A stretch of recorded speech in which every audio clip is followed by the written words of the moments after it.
কালীঘাটে নেত্রী দরবারে কেষ্ট জেল মুক্তির পর প্রথম। এর আগেও দেখা হওয়ার সম্ভাবনা কিন্তু ছিল। গত 24শে সেপ্টেম্বর বিহার জেল থেকে মুক্তির পর সেদিনই জেলা ফেরেন কেষ্ট মণ্ডল। আবার ওই দিনই বোলপুরে প্রশাসনিক বৈঠক করেন মমতা ব্যানার্জি। কিন্তু জল্পনা তৈরি হলে সেই যাত্রায় সাক্ষাৎ হলো কই?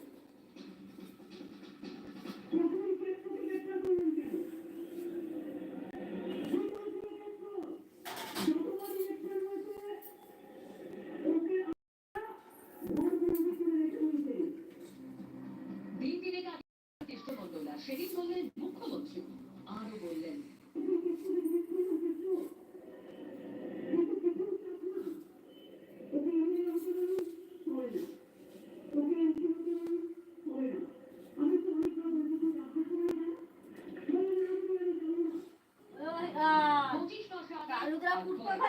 কেষ্টমণ্ডল ফিরলেন বোলপুরে।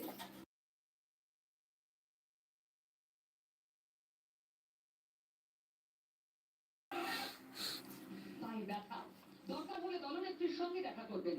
সেদিন নিজের বাড়িতে শীত চেয়ারে তখন অনুব্রত মণ্ডল। আর দুপুরেই বোলপুরে প্রশাসনিক বৈঠকে মুখ্যমন্ত্রী। কেষ্টমণ্ডলের বাড়ি থেকে 3 কিলোমিটার দূরে। মানুষের কাছে থাকতে হবে, এটা মাথায় রাখবেন। অনেক অনেক ধন্যবাদ।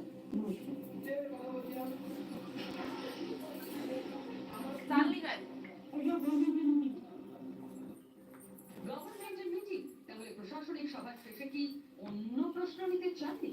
রাজ্যের প্রশাসনিক প্রধান সীমারেখাটা এগিয়ে দিতে চাইলেন।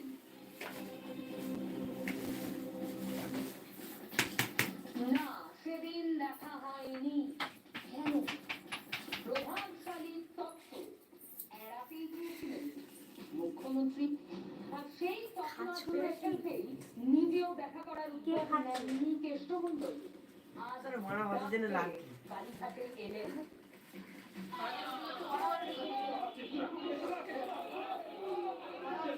কি করছো? এই তোমাদের বৌদি রান্না করছে। বলো না। আচ্ছা, তুমি কি করছো? আমি বর্তমান বসে আছি।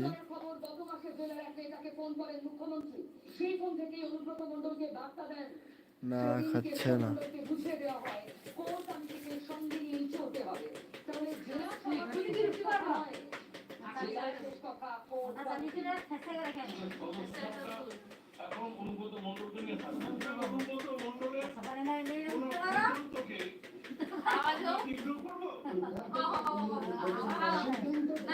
হ্যালো, তাড়াতাড়ি সবাই লাইভে চলে এসো। আমরা লাইভে চলে এসেছি।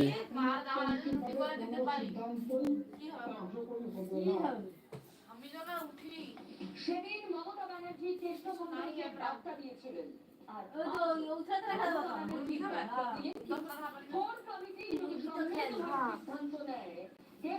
হ্যালো,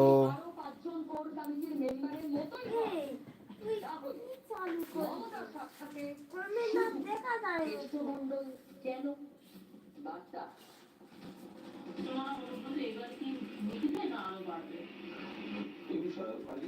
আমাদের যেখানে শীর্ষ নেতৃত্ব জাতীয় কর্মসমিতির বৈঠক আছে, তাহলে এই ধরনের কোনো প্রশ্নের উত্তর দেবো। অনুব্রত মণ্ডল কালীঘাটে এলে মুড়ির টিম নিয়ে আসতেন। মুড়ির টিমে কি থাকতো সেটা আমরা জানি। দিদির সঙ্গে ভাইয়ের যখন মিলন সঙ্গে মুড়ির টিম আমরা জানি না। অনুব্রত মণ্ডল কিছু বলে থাকেন, আপনারা আপনার দর্শকদের জানান। বাকি চোর ডাকাত খুনি তার সঙ্গে কে দেখা করবে এ নিয়ে আমাদের কোনো আগ্রহ নেই। Add as moderator.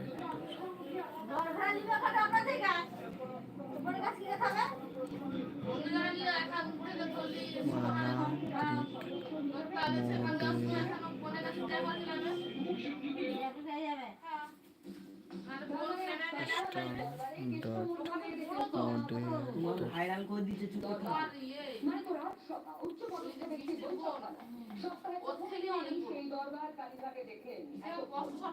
এদিকে সময় দরবারে বসানোর ঘোষণা করলেন।